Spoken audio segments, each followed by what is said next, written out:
Hello students, कैसे सब? उम्मीद करता हूँ सब ठीक ठाक होंगे। मैं पवन गुप्ता आप सभी का अपनी क्लास में स्वागत करता हूँ। स्टूडेंट्स, हम लोगों ने कूलाम्स लॉ पढ़ा था, उसके कुछ क्वेश्चंस भी किए थे प्रैक्टिस में।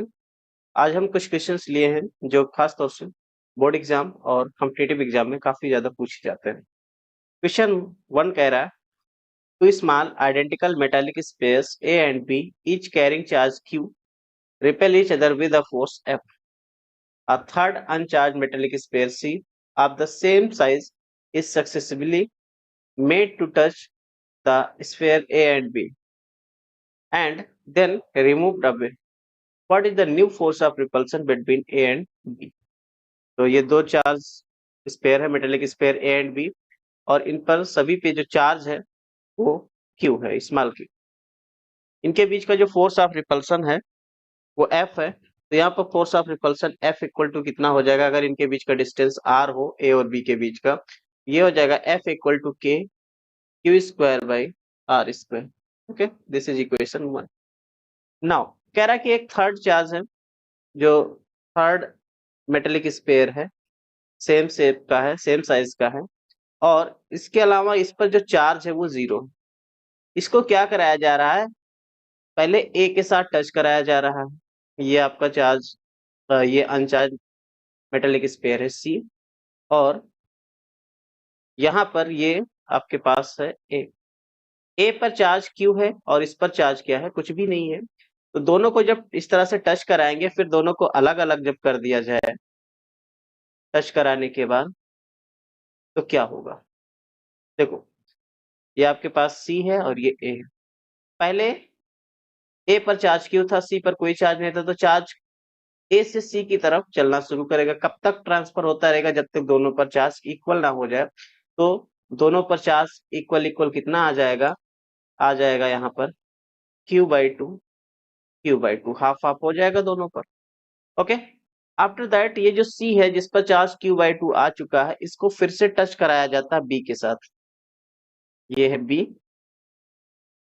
और ये जो सी था इसको फिर से टच कराया गया बी के साथ। तो क्या बनेगा भाई इसके बाद? 1 मिनट।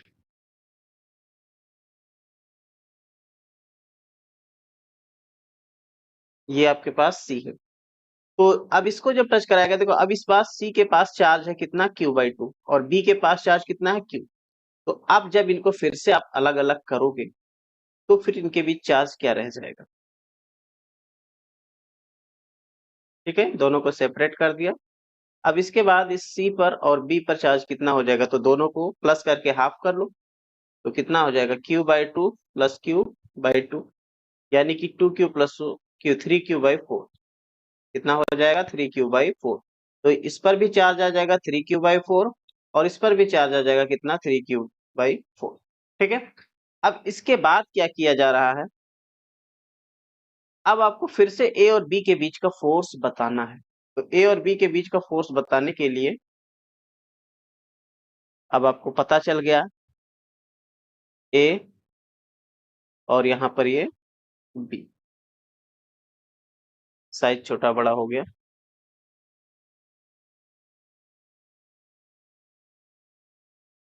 ठीक है, ए और बी। अब ए पर चार्ज अपने पास कितना है? इधर यह बचा है क्यू बाई टू, और बी पर चार्ज कितना है? Three Q by four, final charge. Okay, now distance same है, वही आर है। अब इनके बीच न्यू फोर्स कितना होगा ये बताना। तो new force F dash equal to हो जाएगा k charge q by two into three Q by four, और डिस्टेंस है आर स्क्वायर। कितना हो जाएगा ये? देखो, थ्री बाई फोर टू जा eight, three by eight, k Q square by are square. K Q square by are square यहाँ से अपने पास एफ के इक्वल है, तो फोर्स कितना हो जाएगा? Three by eight F. This is new force of repulsion between A and B. समझ में आया? क्लियर? ये कंडक्शन पर बेस्ड था। चलिए नेक्स्ट क्वेश्चन पर आते हैं। नेक्स्ट क्वेश्चन कह रहा है, Two equal point charge Q equal to root 2 mu c are placed at each of the two opposite corners of square, and two equal point charge small q at each of the other two corners. What must be the value of q so that the resultant force on q is 0? तो पहले तो इसका diagram समझते हैं।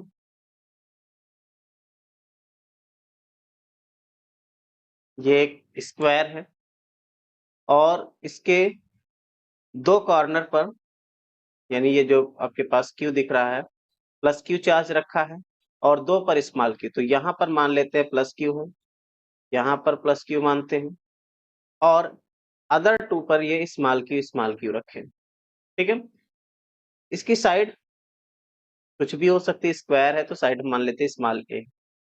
Okay, now अब आपसे कहा गया है कि स्मॉल क्यू की वैल्यू क्या होगी जिससे कि resultant force on capital Q is 0। तो पहले कैपिटल क्यू पर फोर्स कौन कौन सा लगेगा ये तो निकालना पड़ेगा। तो कैपिटल क्यू पर जो फोर्स बनेगा, एक तो ये वाले स्मॉल क्यू के कारण बनेगा along this direction, suppose F1, this is F1, and नीचे वाले इस स्मॉल क्यू के कारण इधर लगेगा, this is F2, and ये जो प्लस का क्यू है इसके कारण लगेगा फोर्स, इसको मान लेते हैं हम F3। ओके, नाउ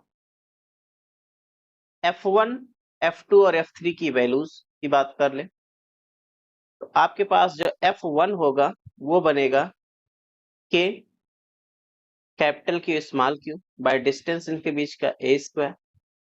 चलिए मैं वेक्टर फॉर्म यूज करता हूं, तो ये मान लेते हैं दिस इज आई कैप।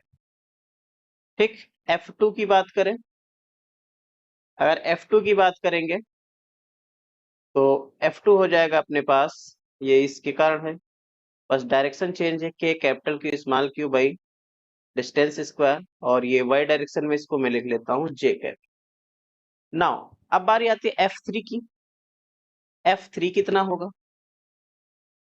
तो F3 जो फोर्स होगा ये बनेगा K कैपिटल क्यू और कैपिटल क्यू, यानी कि कैपिटल क्यू स्क्वायर अपॉन में डिस्टेंस का स्क्वायर, डिस्टेंस ये बनेगा a रूट 2, तो a रूट 2 का स्क्वायर करेंगे यानी 2a स्क्वायर हो जाएगा। अब जरूरी जो इंपॉर्टेंट चीज है डायरेक्शन, यानी कि इसके अलोंग आपको यूनिट वेक्टर इसका लिखना पड़ेगा कितना होगा। तो यूनिट वेक्टर की भी बात कर लेते हैं भाई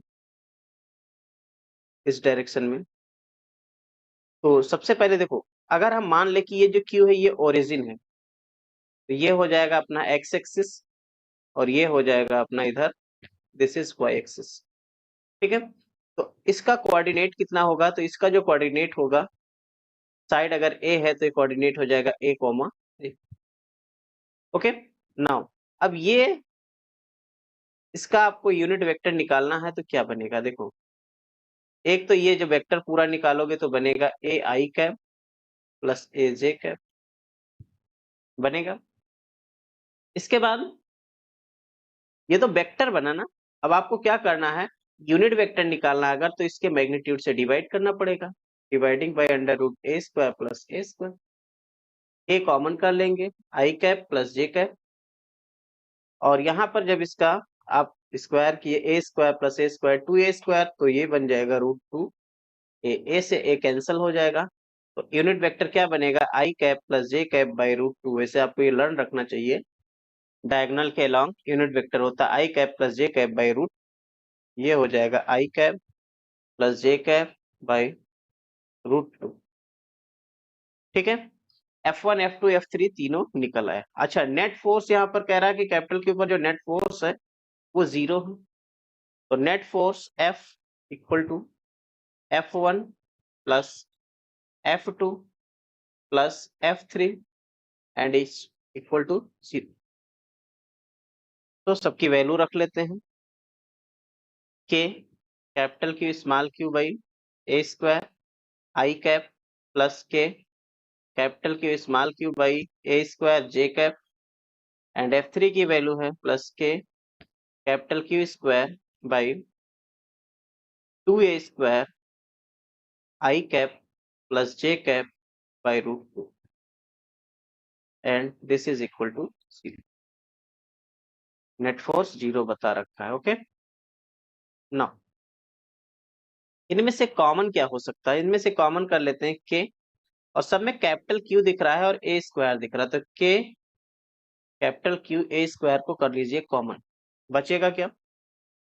small q I cap, small q j cap, और इसमें क्या बचेगा? एक कैपिटल Q बचेगा, और नीचे है आपके पास यहाँ एक 2 बचेगा। रूट 2 को भी मल्टीप्लाई कर देते हैं, 2 रूट 2, और आई कैप जे कैप को अलग अलग कर लीजिए, i cap plus Q by 2 root 2 J cap equal to 0। अब यहाँ पर ये वाला जो पार्ट है इसको 0 बाई दिस कर देंगे तो ये 0 हो जाएगा, यानी ये हट जाएगा आपका। अब आई कैप को एक साथ Q plus capital Q by 2 root 2 I cap and plus Q plus capital Q by 2 root 2 J cap equal to इधर 0 है। तो आई कैप और जे कैप के कोफिशिएंट अगर 0 होंगे तभी ये इक्वल टू 0 बन सकता है। इसका मतलब चाहे ये वाला पार्ट ले चाहे ये वाला पार्ट, दोनों से आंसर एक ही आने वाला है। तो Q plus capital Q by 2 root 2 equal to 0 implies that small q equal to minus capital Q by 2 root 2। This is value of small q। बढ़िया क्वेश्चन था, बहुत ही बेहतरीन क्वेश्चन था।